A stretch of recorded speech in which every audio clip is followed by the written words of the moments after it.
Over. Thank you. Thanks for an introduction. I see Maela here. Hello, Maela. How are you doing, man? Nice to see you. Nice to see you. Uh, Thanks for joining.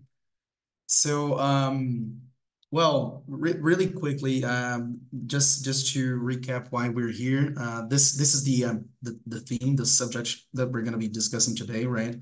Why is it so hard to prioritize, and how can we do it? I should replace the you by we, because I also struggle with that. I'm not perfect, and it's a work in progress for all of us, I guess, right? We all have been struggling with prioritization throughout our careers, I guess. So everyone who joined today either wants to see if I have something new to share with you guys, or start from scratch. So thank you very much, everyone, for joining.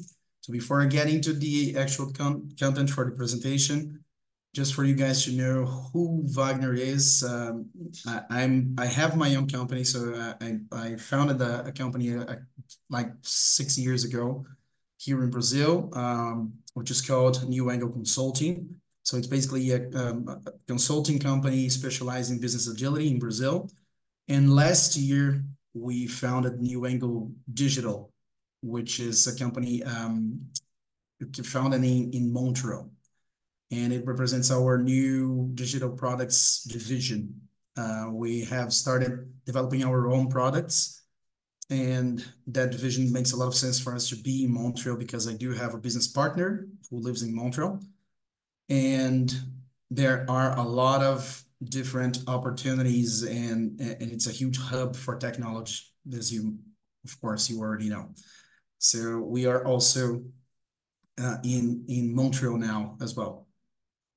So I have several years of experience. 15 of those 20 plus years were dedicated to project management, process improvements, new product development and design in different segments. So I don't want to talk a lot about myself, but here is the link if you guys want to connect via LinkedIn. I will be more than happy to interact and connect with you guys, okay? So just to align the expectations for today's presentation webinar, I must confess that I used some of the prioritization techniques myself to um, kind of narrow down what I wanted to share with you guys. And I was a little bit disappointed about not having enough time to talk about everything that I wanted to talk in this session. So probably we'll need the part two to talk more about more complex and cool stuff. And I'll talk to Melissa afterwards to see if I have that, opportunity in the future, because there's a lot to talk about. So just to be sure that we are in the same page, on the same page, what we're going to be covering today is why I chose this subject. And I can talk real quick about that. I've been talking a lot recently with a lot of friends and colleagues, and every time that I join a new client or a new company and we start to work together, with whoever is and whatever industry we are in, we always face the same problem. How do I prioritize my projects? What is the best way to do it? How do I avoid the pitfalls and the challenges, the senior management resistance? We're going to be talking a little bit about all of that. But prioritization has always been a pain, I believe. And that is why I wanted to talk to you guys about that. And at the end, I'll open up for questions and we can discuss it. We can do a kind of an open conversation to, I want to hear if what I'm bringing to you guys here has value or not. And of course, hear your actual problems, what you're currently facing in your day-to-day professional lives, okay?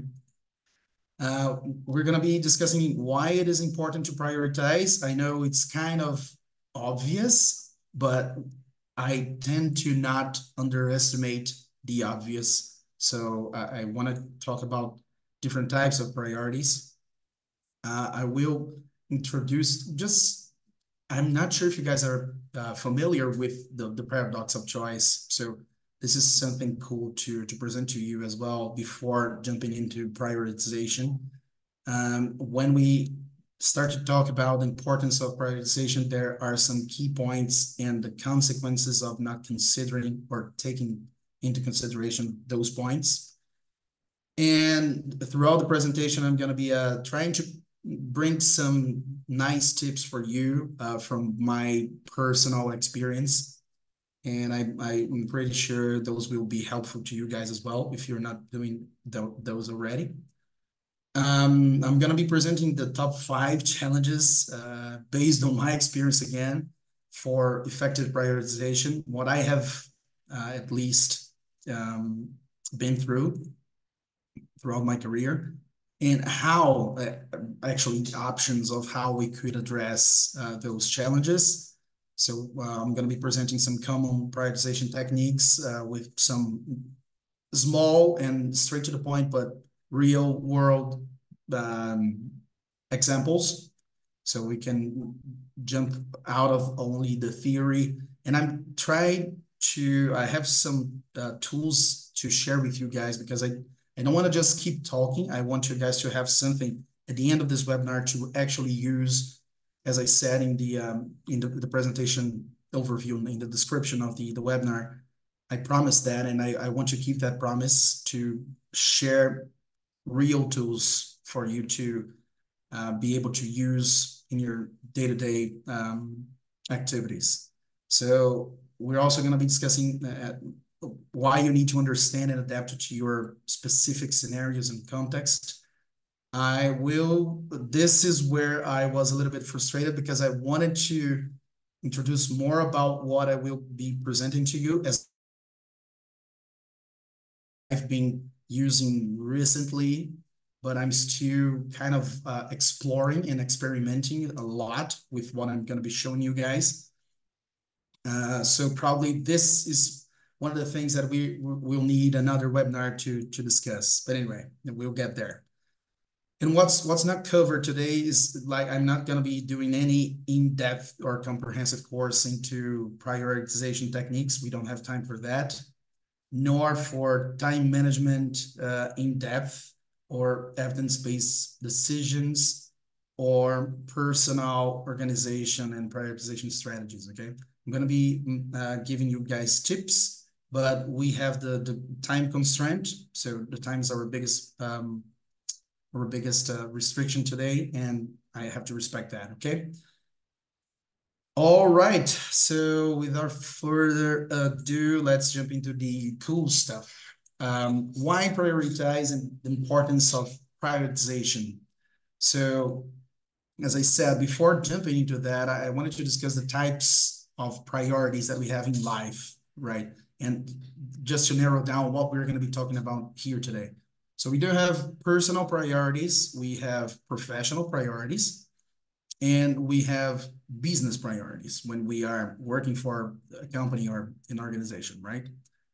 When we are talking about personal priorities, some of the examples of personal priorities that we can think of are hobbies, family, health, relationships, spirituality, skills development, travel, volunteering. So those are things that you could or wish to be prioritizing in your lives.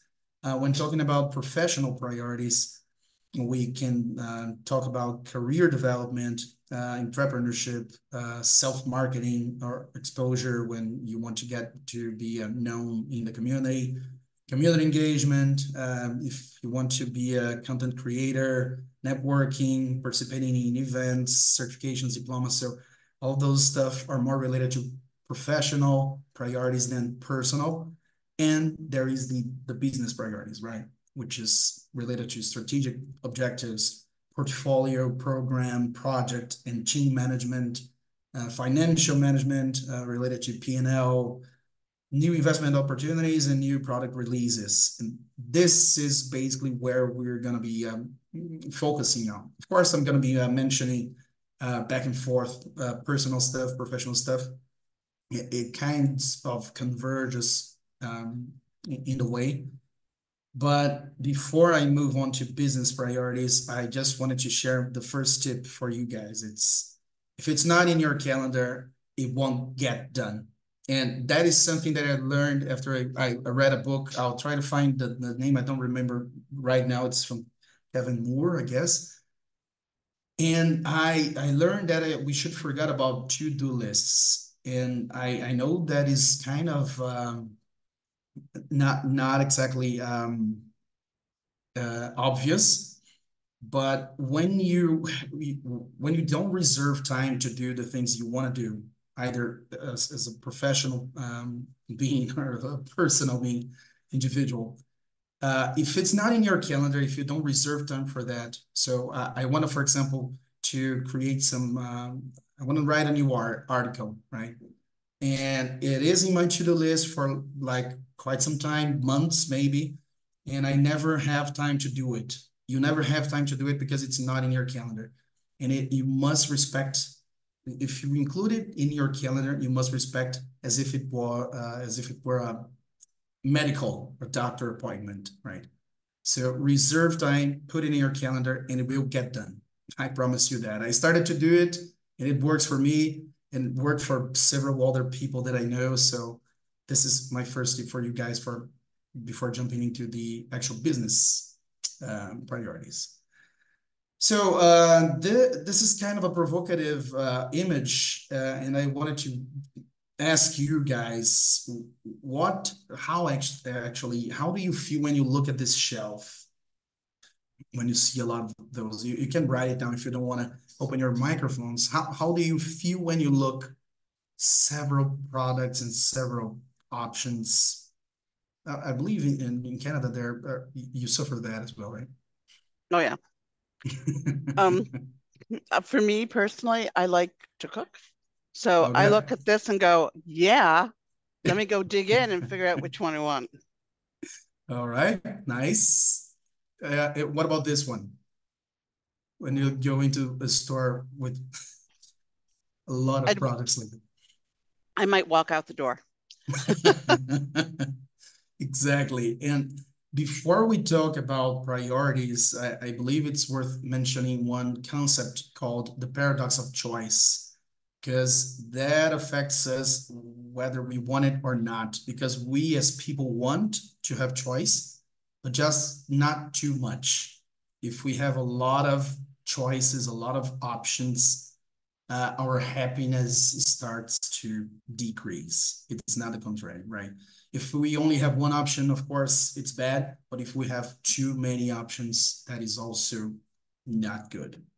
I see that people are writing in the chat. If I don't answer you in the chat, I'll promise to answer by the end of the webinar, okay? And if you want to make a question that can't wait until the end of the presentation, feel free to interrupt me. You won't be rude. And you can just raise your hands and make the question, okay? Sami, you have a question. Go for it. Yes, that's interesting, the paradox of choice. This graph has been done on everyday choices or on, I don't know, career choices or long-term choices. What kind of choices it is? Thank you. Good question. It's in every single aspect of our lives, whether it's going to the market or, as I'm going to give you another tip here, in your backlogs. If you have a backlog, if you work with backlogs, whether it's with project management, traditional project management, or agile project management, you must have a list of things to do, right? And if you have a huge list of things that have been there for like 10 years, you're going to get crazy. So my second tip is clean your backlogs. Did I answer the question, Sami? Yeah, it's interesting. I mean, you have to clean your backlog, but if when you have a lot of choices, you need to get less choices, right? You have to prioritize them. Right, and we're gonna get there, but you're correct. That is why I wanted to present this paradox, because it will affect our prioritization of projects or features or whatever you are prioritizing within the company, right? But it's a good question. Thank you.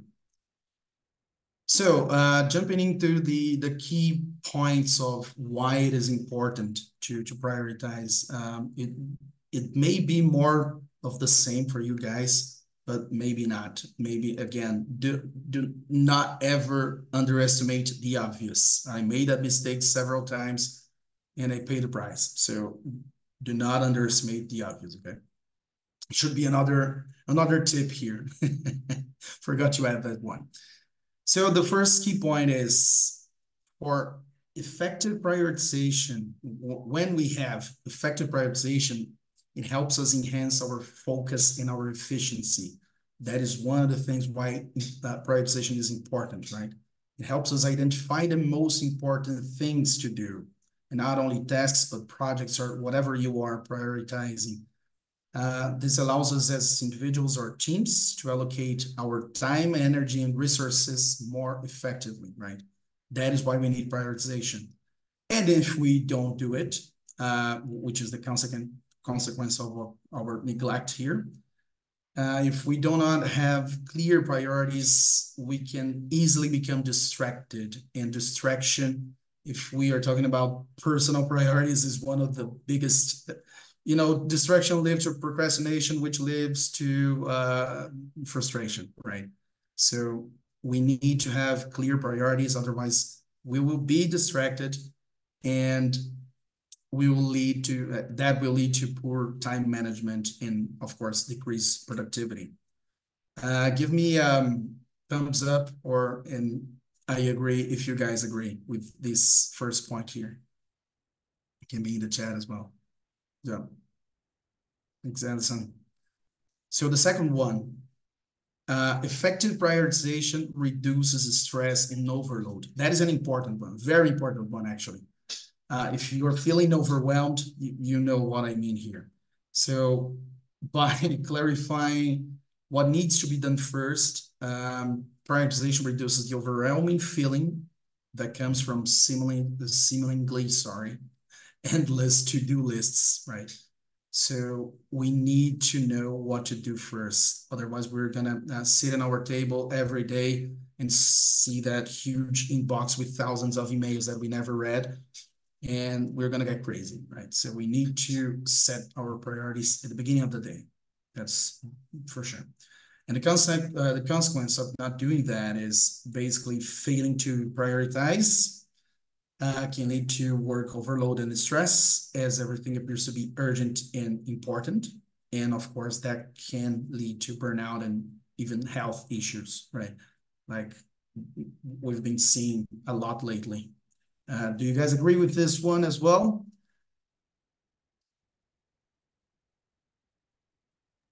Yeah, thank you.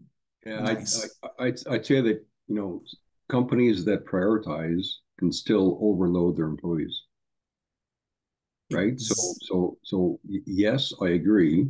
However, it's kind of a two-sided coin. Right. No, that is a very good point, and that is why at the end of the presentation we propose one of the best ways of addressing priority issues is to actually create a prioritization framework. If you don't have a process with standards and templates and cadences with the right people, you will not, maybe you will be able to have some progress, but you won't be able to change drastically anything, right? Just giving you guys a prioritization tool won't solve your problems. We're going to be talking about that by the end of the presentation for sure. But good point. So the third one that I have here is effective prioritization improves decision making. That is absolutely true. At least from my experience, prioritization requires evaluation the impact and importance of tasks and projects, which sharpens decision making skills. And the consequence of not doing that is, without the effective prioritization, Decisions may be reactionary rather than strategic, and that will lead to suboptimal outcomes and missed opportunities. Do you guys agree with that one as well?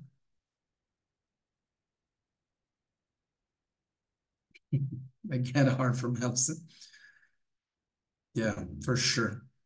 And that's not what we want, right? So key point number 4 is effective prioritization is, effective prioritization, enhance time management.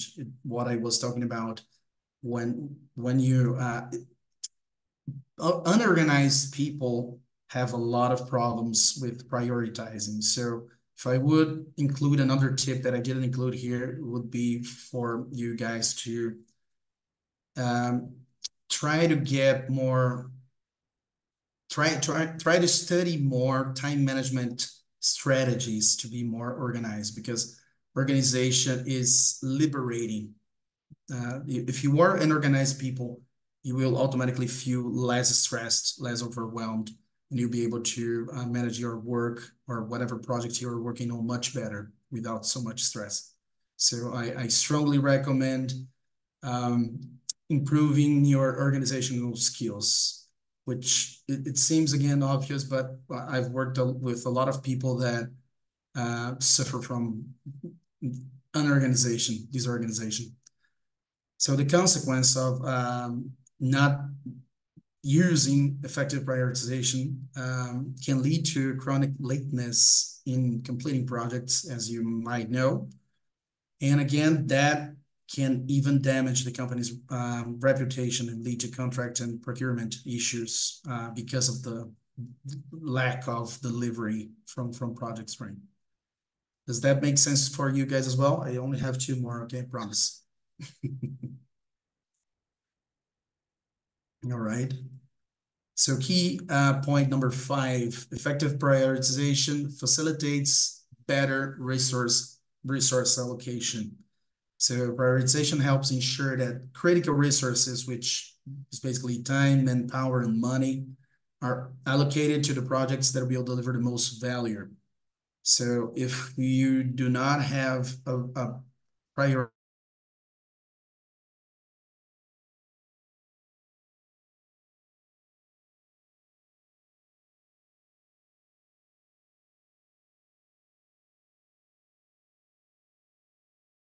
company, and the consequence, of course, is waste, effort, and financial losses, and of course, impacting overall organization performance.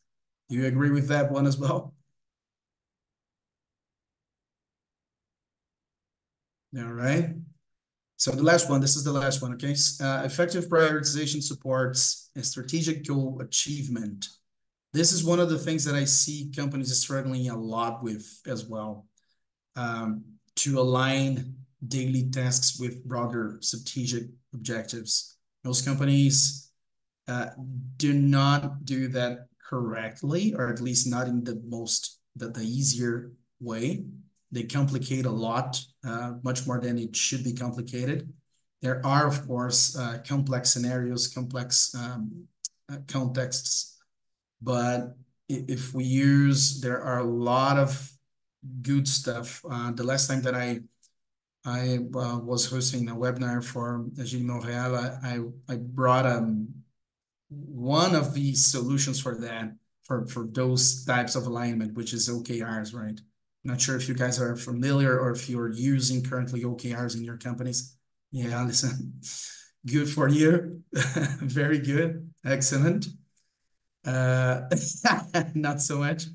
All right. I can share with you guys the last one that helps a lot as well. And anyway, aligning the small stuff with broader strategic objectives is also an issue when it comes to prioritization, right?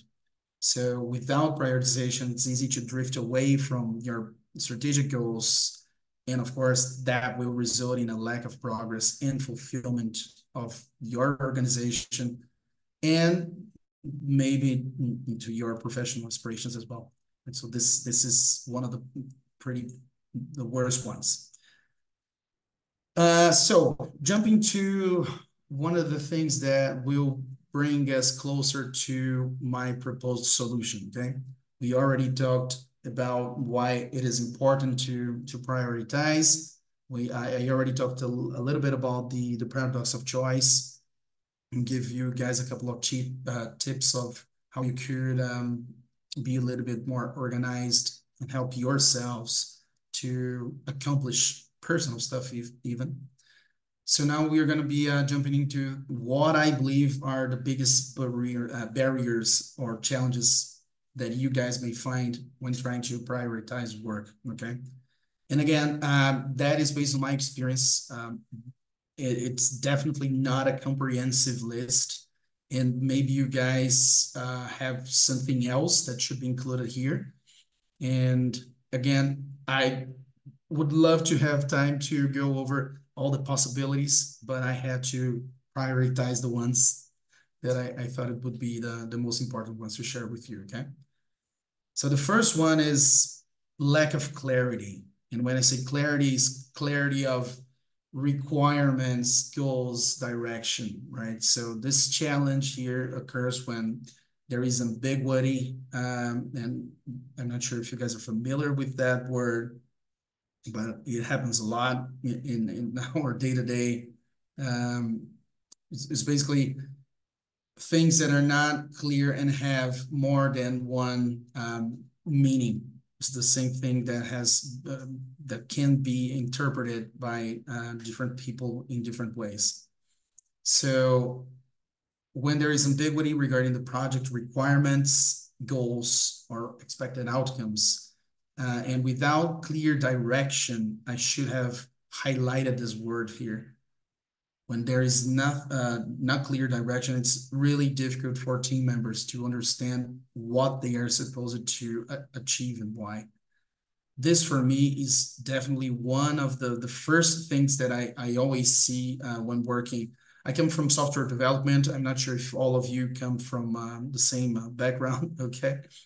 So when we talk about to developers, one of the first complaints that I hear whenever I'm interviewing people when I join a new company is the issue, the complaint coming from the development teams about, I don't know what this is supposed to be. I have no idea what my product management or my senior management wants from this. So the more the clarity, the more success you're gonna have, and the easier and faster you're gonna be able to prioritize stuff, right? So you need to give clear direction to your teams and clear requirements as well. Do you guys agree with this one, or is it just a problem that I have? You can open up your microphones. I really don't care. Feel free to. I think it depends on who you're involving in the prioritization discussions. So typically prioritization I'm involved in is at the product management or product owner level. And clarity kind of exists at that level if we're talking about stories or features. I mean, the team might not have full clarity, and that might come out of a backlog grooming or a sprint planning session, but I haven't seen lack of clarity have a big impact on prioritization when it's done by a few people at the right level. Good point. Anyone have any other perspectives regarding the clarity issue? I do. Lack of clarity. Even I have seen situations where they've outlined one-liners for priorities, but if you don't attach more details about what success looks like, or why behind the goal, teams can't rise to that. They can't really fully understand how to move forward with something that's too vague. So it's great to have priorities, but understanding the why and what you're hoping to accomplish with those priorities, I think is really important all the way down to the team level. Yeah, and just in response to that, just to clarify, I was talking about setting priorities, not communicating priorities. Okay. Perfect. I mean, Yep. and that makes sense for sure, because absolutely. One of the things that gets teams very frustrated is having to redo stuff, if they start to work on something that was not completely clear when they are delivering that either to a product manager, and the product manager comes back to the team and say, oh, but that's not exactly what I wanted from you guys. That generates a lot of frustration from the team, and it wastes a lot of time. And as we're going to be saying, time is money, right? So rework generates a lot of waste in money as well. Gilsami, sorry. Yeah, I think when the objectives and the goals they have to be clear. That helps a lot, and also, of course, setting priorities and managing times. But when the goals are clear with the clear communication, that helps a lot for the clarity, I think. Yes. Perfect. Thanks. So the second one that I wanted to bring to you guys is the famous analysis paralysis. I believe all of you guys have heard about this one sometime in your life. So sometimes in an effort to make the best decision, companies can get stuck in an endless cycle of analysis. Uh, yeah, Mark. I've been there as well. This can delay the prioritization and execution of projects significantly. And I've saw that in huge companies. I won't say the name, but it's a centenary company from technology. Anyway, so this definitely, it is a huge barrier for prioritization, right? When people keep analyzing endlessly. Do you guys agree? And do you have any other perspectives regarding this one? Just agree. Okay. Yeah, I was gonna say I don't want to talk too much here, but I usually tell people, look, trust your gut. You've got the analytical side of your brain, and you've got the sort of reactive side. Just listen to what it's telling you, and give me a number, or give me a rating. And that's what I'm looking for. We'll look at it after in more detail. Awesome. Yeah, I Thanks, would Mark. I would agree with that. And I think sometimes it ties back to just a lack of confidence at times and trusting your gut, as you were saying, Mark. But yeah. Yeah. Gilsami. Yeah, and Wagner, if I can just throw one thing, we are Sure. Hey, Peter, risk-averse didn't see creatures. you. Didn't see you. Thanks for joining, man. Sure, I wouldn't have missed it. I was Thank just you. gonna say we are risk-averse by nature, right? The learning enforcement mechanism in our brains is wired towards the negative. And so a lot of the times analysis paralysis is just us trying to think of all the possible ways this could fail. Right. Because it's Exactly. just part of human nature. I think a lot of it comes from trying to figure out everything in a precondition where this is absolutely impossible, but we refuse to accept that. Perfect. So, yeah. Yeah. Agreed. Gilsami. Yes, that's an interesting concept. I mean, I face it in the past. I think when there is too much perfectionism in the team, or lack of confidence, or maybe fearing to making a bad decision, this can happen.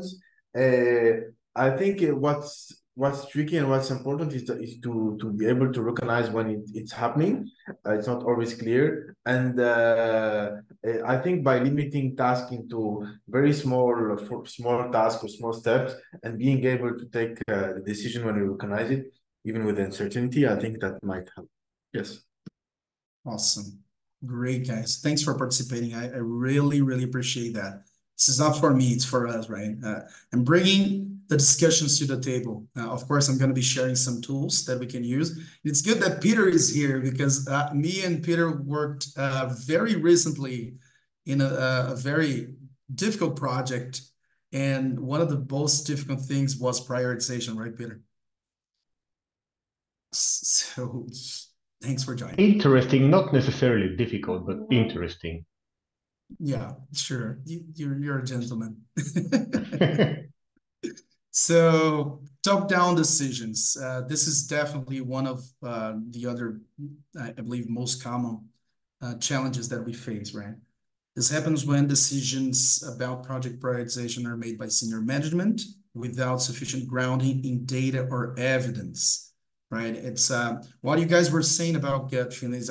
Just to be clear, okay? I totally agree, because this is kind of it's conflicting with the analysis paralysis stuff. Of course, we don't want to waste a lot of time, but we need a minimum evidence or data to base our decisions on, right? So I know you understand that. So decisions may be driven by personal biases, and that is one of the barriers that we see, or assumptions or external pressures that we know that senior management also suffers, right? Rather than a thorough analysis of the project's potential benefits and risks. Gyosami? Yes, that's interesting. I think you said it's when like senior manager like they give a directive that's I mean that goes to the lower levels, like to maybe lower levels of executions. I think that this approach, I mean, it can have pros and cons. Like if it can like align everybody. That's maybe one of the advantage. But the thing is that without clear communication from the hierarchy, or it can like hinders a little bit like innovation or new ideas or creativity kind of stuff. I don't know what's your experience about it, but that's how I feel about it. Yeah. Good point. Nice. Yeah, I like to hear different perspectives. Again, I wish we had a lot of time to discuss each of those in depth, but thanks for participating and thanks for bringing the different points. Okay, just I agree with you, Sami, and we should be. I want to move on because I really want to get to the cool stuff for you guys. But this is a good discussion, so I really appreciate your participation. Really do. The next one that I have here, I believe you guys have faced that at least once in your lives as well, is the conflicting stakeholder priorities. When more than one specific manager or executive have a specific project that is conflicting the priority with a different business unit or department, etc. So if you've ever been there, this is one of the things that really make things hard for us to prioritize things faster if we don't.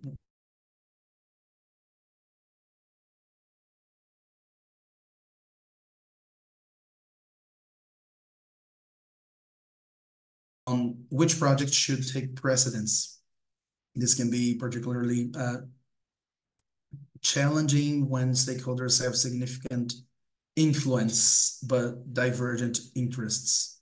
Have you ever felt anything like this?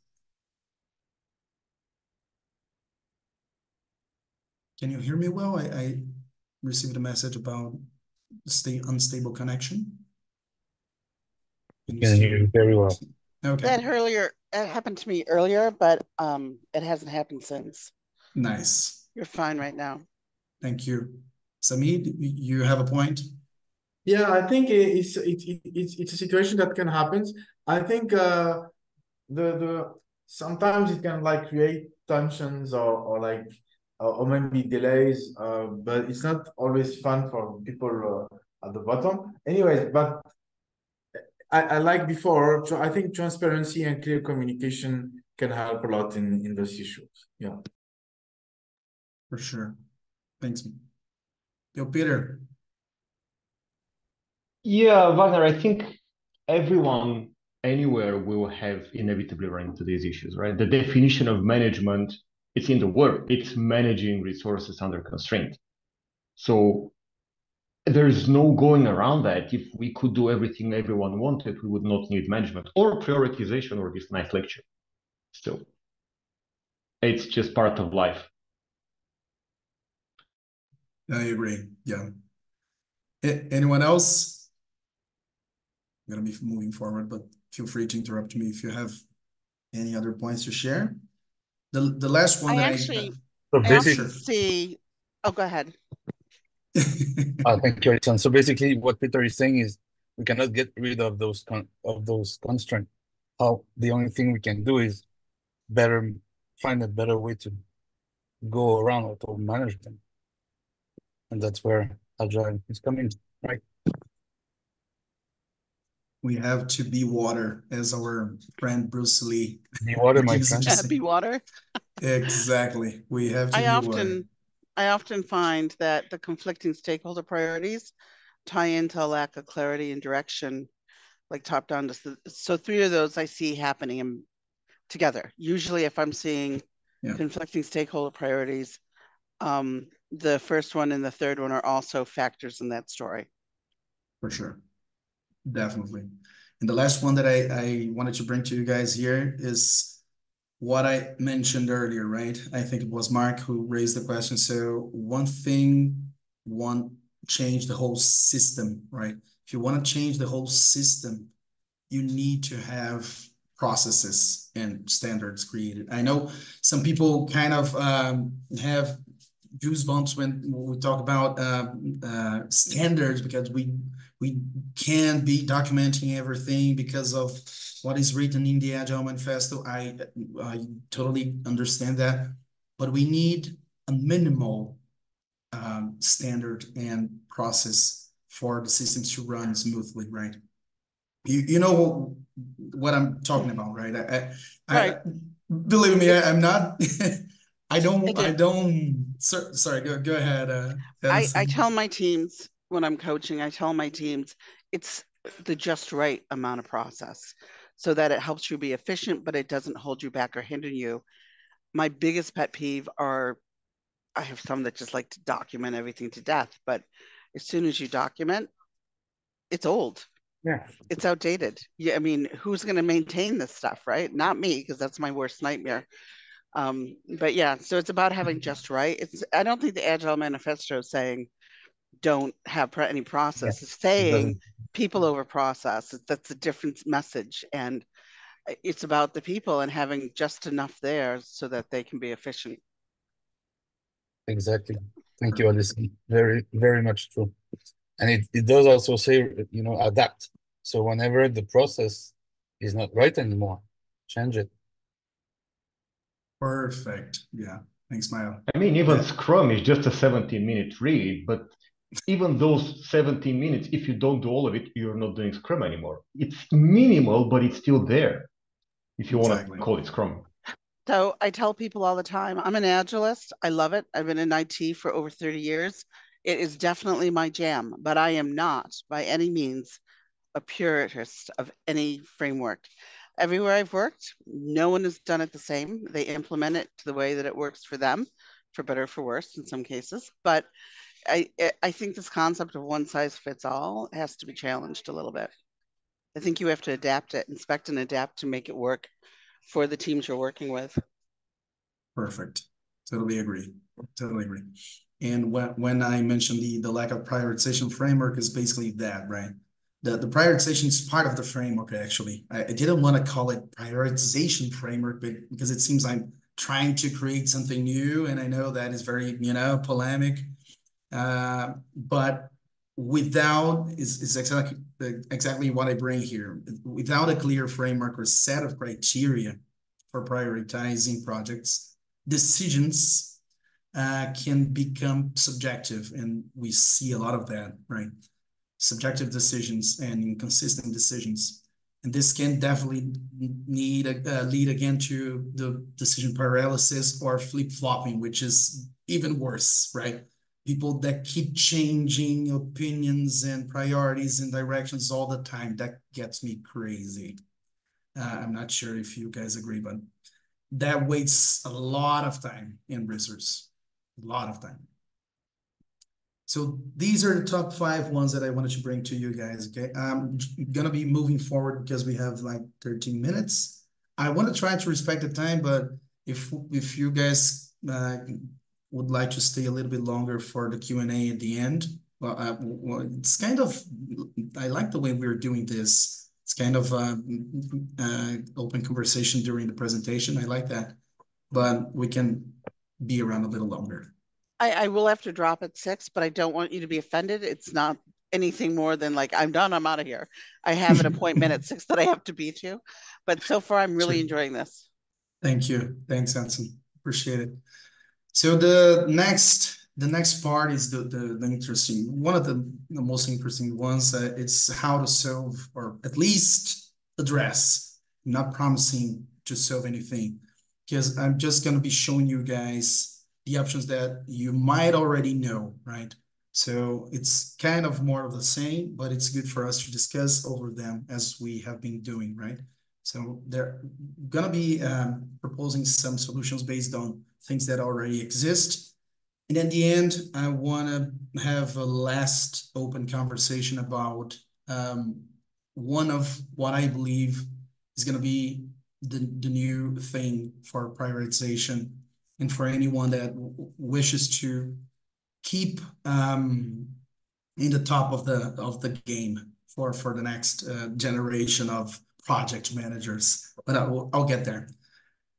So when we are trying to address the lack of clarity stuff, and I separated into 3 different levels here. So I try to bring lack of clarity at the strategic level. And when we say strategic level, we need to have well-defined goals and key results, right? So one way that I already brought during my last webinar for the community here, I presented to you guys kind of, this is only one of the steps that I presented. If you want to, I'll try to get Melissa to share the recording. It's really, it's not because I talked, but it was really, really helpful because it has a step-by-step on how to actually build a good framework for defining objectives.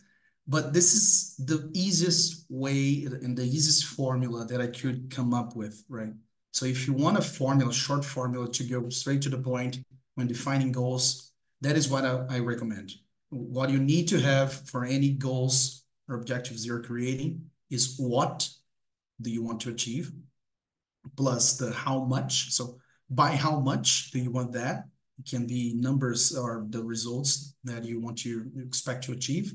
And by when. It needs to have, when we're talking about goals, it needs to have a deadline, right? So I'm not sure if you guys can read the examples, and those are real examples of a company that I helped a couple of years ago. So they used the formula, and it was so easy for them to start creating goals after that they created too many. So they needed to stop creating goals. Yeah, it was kind of a backfired, but it was very good to see them using the formula. So this is one of the things that if you want to take a screenshot of that, this is one of the things that you definitely should be using tomorrow, as I mentioned in the description of the webinar. This is definitely going to be helping you guys. If you follow this formula, you're going to be doing it correctly, right? Of course, it may need some adjustments, but it's as easy as that. This is a little bit more complex, and this is something that one of our product coaches, and I need to give him the merit. It's Geraldo Farias. He works for us as well, and he created this one for a specific client who was struggling a lot with how can we get our projects approved, or if we are launching a new product or a big feature within our product. And they needed to find a way to have it all in a one page so they could present to the steering committee. And we created that. It's a lot of text. I'm not going to be reading all of that. But if you need, if you have doubts about how to fill this out, feel free to reach out to me, okay? I'll leave my contact details in the last slide. And I also have a gift for you. So when I'll be sharing with Melissa this presentation, I have links to all of those guys, so you can access. Yeah, I'm here to help you guys. So you're gonna have links to all of the artifacts and the tools and presentations here. So this is the link. I don't want to jump to another window, but just to show you that it's working. So just make sure to, I believe it's just a viewer, so you need to make a copy for yourselves. But it's really helpful. At least it has helped me a lot. Okay. Basically, we are analyzing opportunities, how we're going to be engaging that opportunity, talking about current solutions, trying to summarize a proposed solution, and talking about budget, because we need to talk about money. And this is kind of already bringing to the end of the presentation. And the last aspect of this canvas is how we're going to be measuring success. So we need to discuss product metrics and KPIs. We need to discuss business metrics, which is different from product metrics. I'm not sure if you guys know that. You should, because product metrics is one thing and business metrics is another one. We can talk more about that in a different webinar. And how you're going to be showing the product to your audience, right? So adoption and use of the solution. How will the users become aware of the solution, et cetera, et cetera. So cool stuff, good stuff. Just go through the presentation afterwards and try to play around. And this, again, is something that I could use tomorrow if you want, okay? And at the feature / user story level, what I did in the past, and this is for the ones that use the tool, Jira. I'm not sure if you're familiar with Jira software. Okay. So we do a lot of stuff with Jira, and this is kind of a template that we created. We don't use any plugins for this specific client. So we needed to create one without spending money. So we needed to actually just create tables, and that is pretty much what you need. The essential one, at least, okay? This is not a comprehensive list of things to create a good feature, but the basic things that you need is define the problem. What do we want to resolve?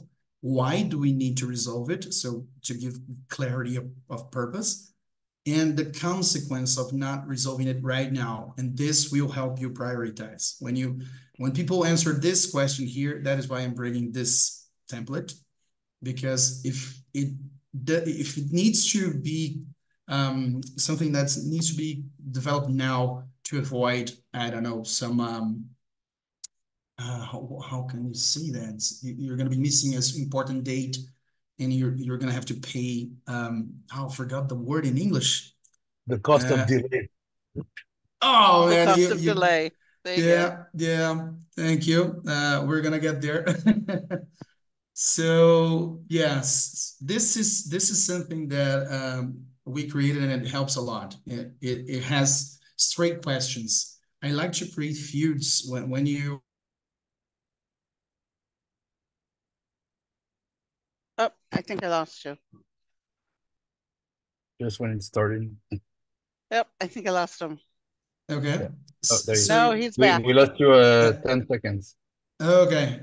Am I back? Can you hear You're me? back. Okay. Yeah, we can hear you.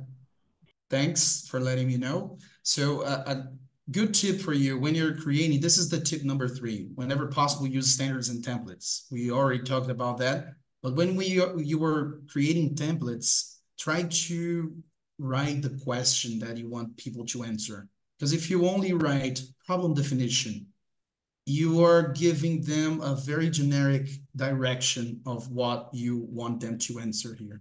But when you actually make the question, you know what I mean, right, Allison? When you ask the right question, so what problems do you want to resolve? It's different than only keeping an open feud with define your problem for me. You know, again, it seems to be obvious. Don't underestimate the obvious, okay? I'm just going to be moving forward because right now I'm going to be presenting some of the most common. Yeah, sorry, we only have 3 minutes for you, right? That is my bad. That's okay.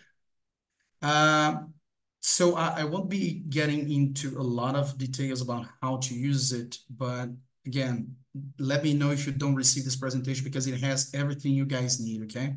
So I'll jump over all of the techniques that I have here. It's the top 5 techniques that I already used in the past, and what I included here as well. So the Eisenhower matrix, I included what it is, how you should be applying it, and I brought a really quickly and straight to the point real world example. And if you want to get more details, there are links to get more details about each of the techniques here, okay? I have to run a little bit now. The conversations were good, but it took some precious time from me. Again, I'm sorry, guys. I need to rush a little bit in the end, but I want to get to the last one. I will be sharing this presentation. So we have the Moscow method as well.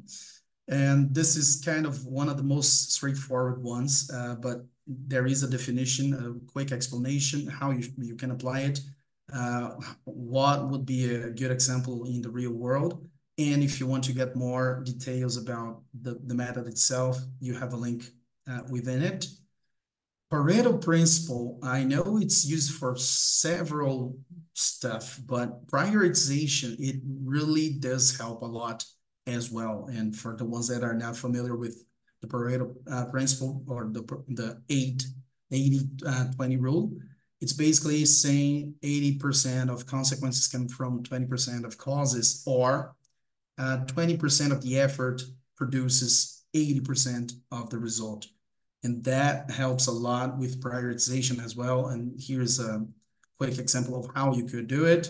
So a project team can focus on 20% of the features that will satisfy 80% of the user base. This is amazing that if you do it right, you can convince senior management to prioritize the little things, or the 20% things in your backlog that will generate most value. So it can help with the paradox of choice, when you're cleaning up your backlog. If you want to clean up your backlog, the Pareto principle is a good tool to use as well.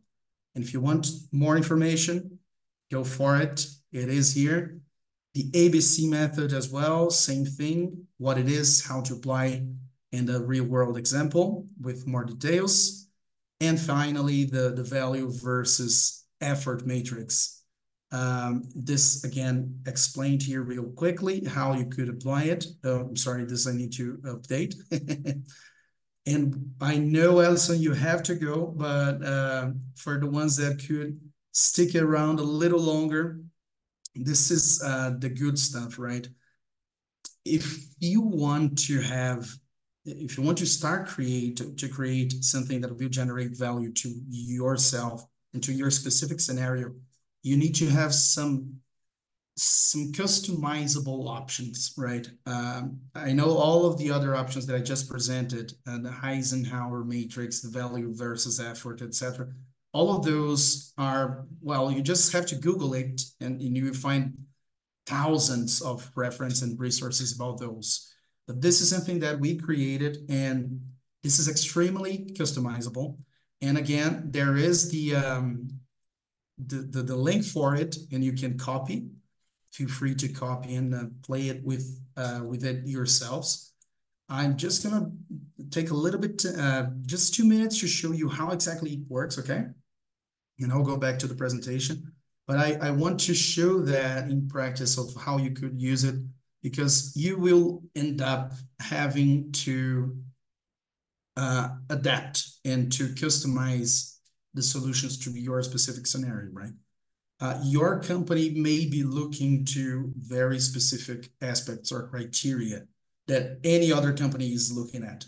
So this spreadsheet lets you actually decide yourself. So you're free to, so I'm not sure if, for example, if I want to change this to NPS here, it will change NPS here, and it goes for every single thing here. What I did, just for you guys to understand a little bit better, this matrix commands the score, which is basically the score will be prioritizing the things that are most important to the company, right?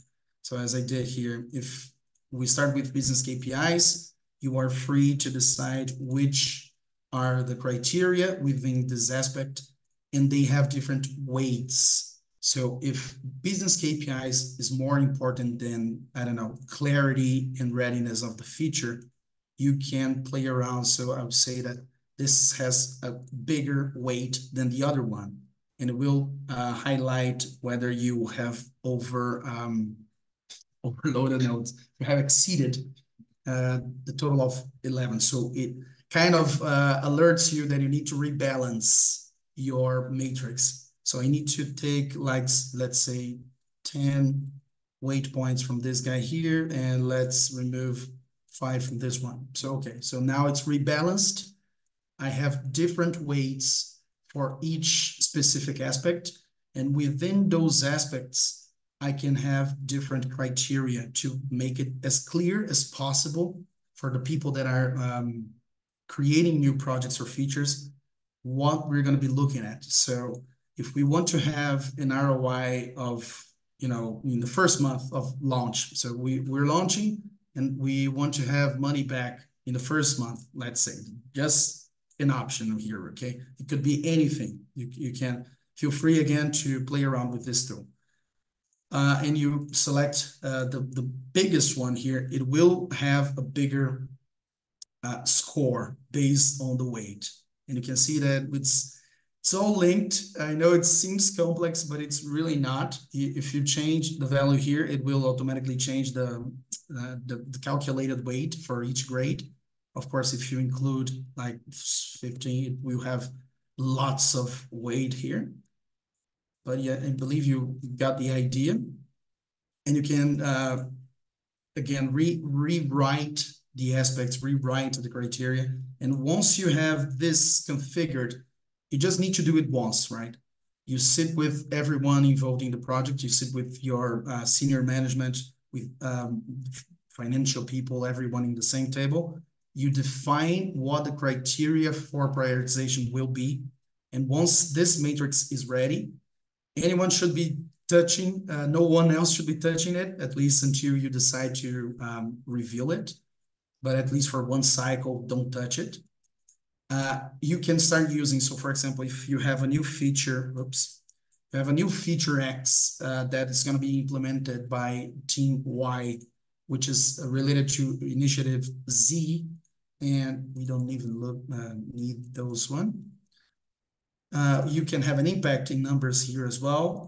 You just start playing with, this is all connected, right? As you saw before. So if you change here, you don't need to touch here. It will change automatically.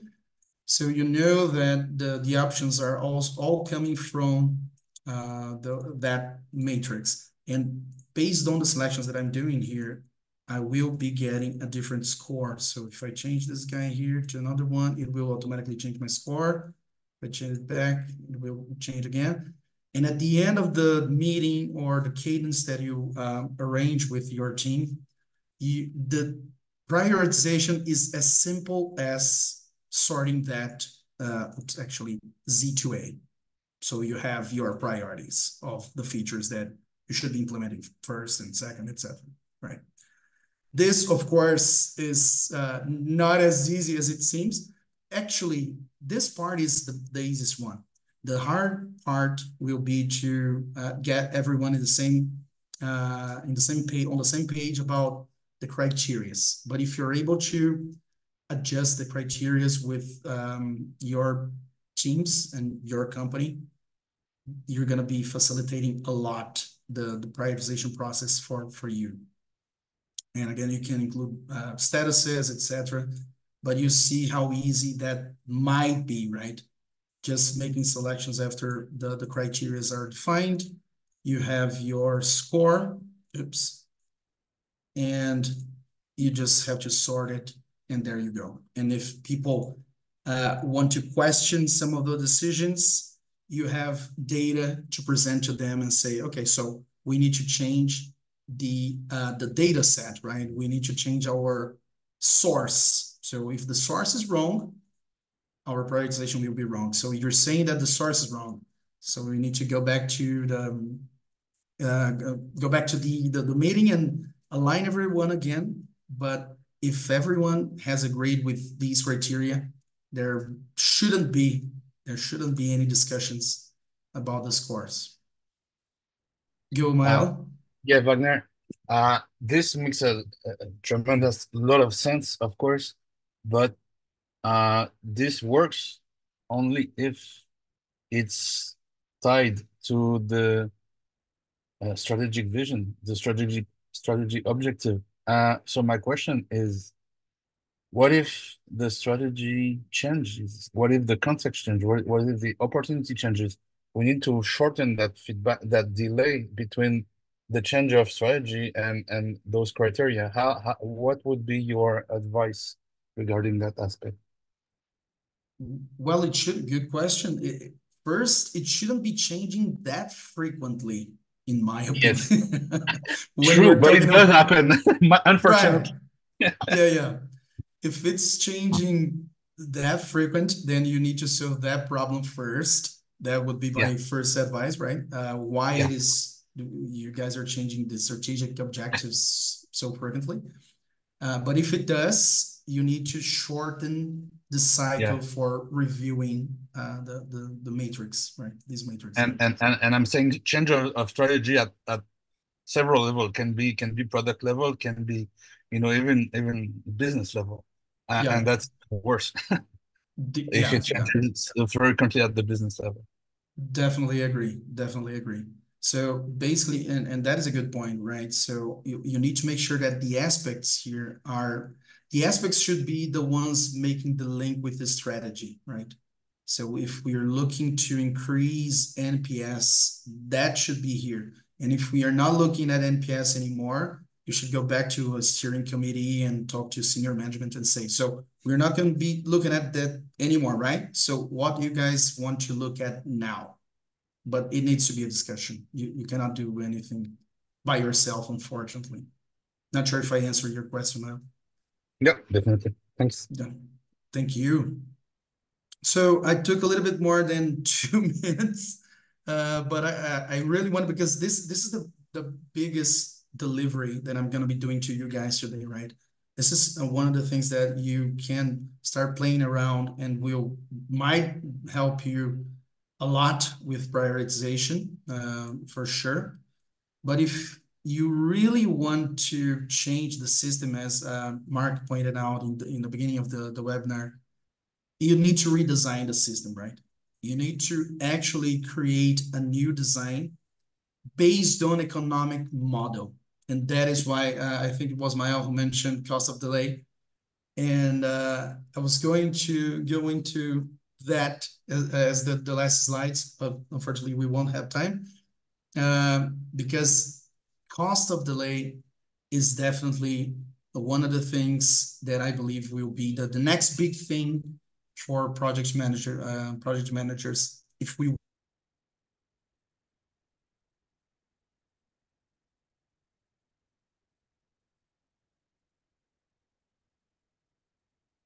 right, you were with Yeah, cost of like now delay. we lost you again for 20 seconds. Oh, really? Can you hear me? Can you hear me again? Yeah, product Oh, manager, and then oh yeah. No, if we want to be on the top of the game, we need to be able to use cost of delay in the future, because that's going to be the next big thing for sure. Because we are going to be talking about the language of the shareholders and the language of the senior management, which is money, right? If we want to get something prioritized, you need to tell people, if you don't do this right now, you're going to be losing a $2 million opportunity. So if you say $2 million, you get their attention and you get a much faster approval from senior management. Yeah, But that's the prioritization that I've been promoting for the past 7 years. And in the chat, I just put in an introductory video for people who might not be familiar with cost of delay. You might have seen it before, Black Swan, and this is the guy who actually is the thought leader on this topic. Exactly. Congratulations, by the way, Mark.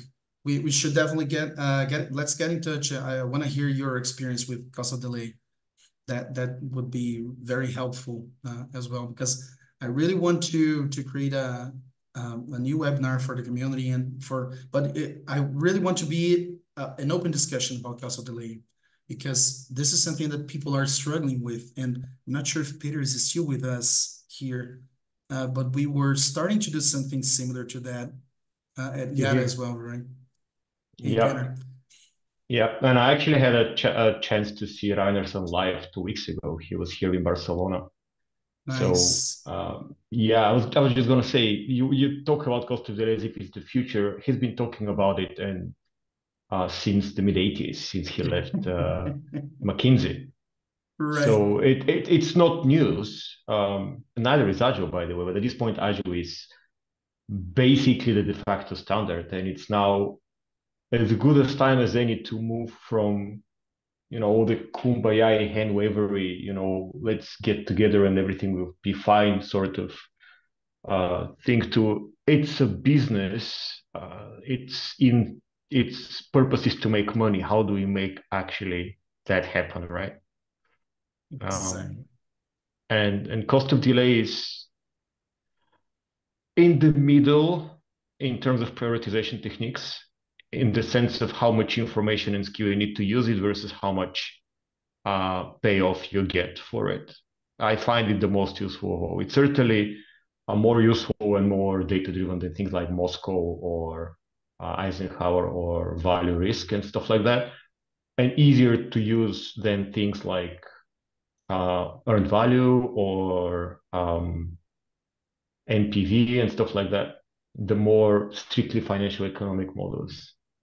Exactly. So it's right there in the middle, and in the words of Reiner saying himself, if you quantify one thing, let it be cost of delay, right? Perfect. You can just measure that. If you just measure that, you're on a much better start than literally 95% of companies who don't know what their cost of delay is. Exactly.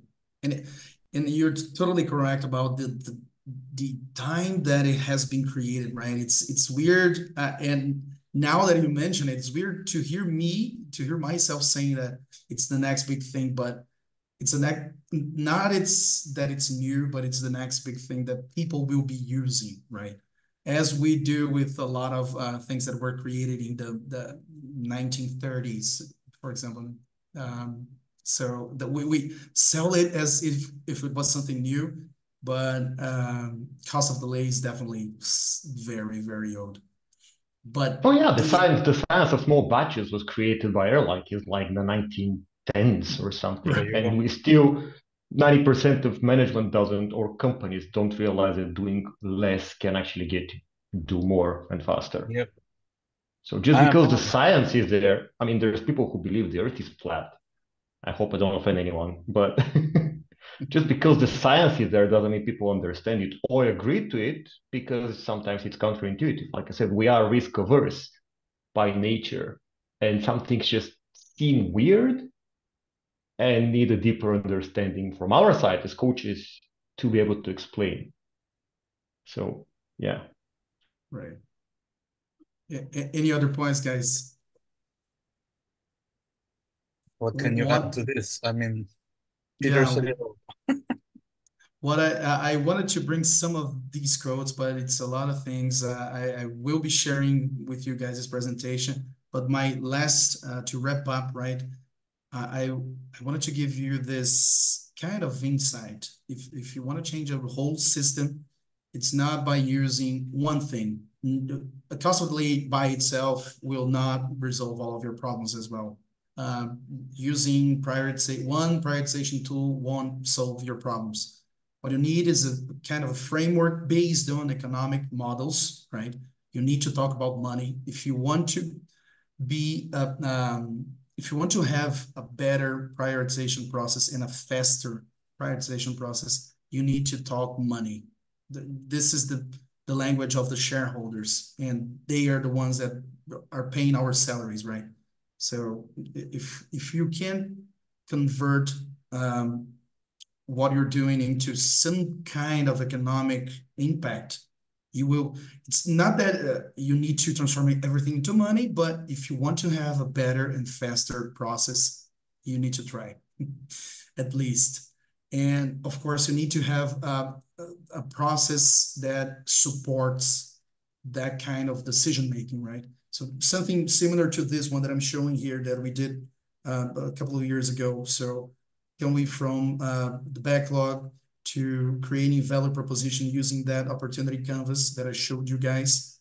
And if we have the opportunity to design a prototype of something that we are planning on delivering, if we don't have a prototype, that's okay. We can go to the technical feasibility. And during the prioritization process, having something like the spreadsheet that I showed you guys also help if you are not mature enough, or if you don't have buy-in enough to implement something as complex as the cost of delay. You could use something simpler, but you have to have a process well-defined. You need to have tools and standards well-defined, and you need to involve the right people, right? That is my last sense to live with you guys. And I really hope you enjoyed what I tried to show you here. Oh, if you want to try, this is the last one, I promise. There is a last link here that you can try to play a little bit of, with the cost of the lead calculation. This I borrowed from a company called Playbook. You have the link here for the Excel spreadsheet, and you can watch this video, which explains how to calculate if you want to play with cost of delay calculation. Feel free to use it. It's not mine. It's not a product that I'm selling, but it's good for you guys to have the sense and be prepared for the next webinar, because I really want to try to convince Melissa to let me create a new webinar focused on cost of delay. And Peter, you're going to be joining me for sure. Now that we know Mark works with that, I really hope Mark, can help us with constructing the content, the material for the webinar as well. Yeah, I'd be happy to share. Thank you very much, guys. These are the books from that guy, Harnedson. Thank you very much. I really recommend.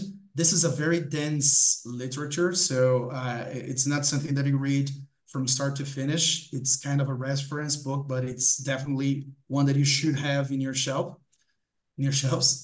And those are my contact details. If you want to get in touch, feel free. I'm not sure if Melissa is with us. Yes, to I'm close here. Hey, Melissa, thank you very much.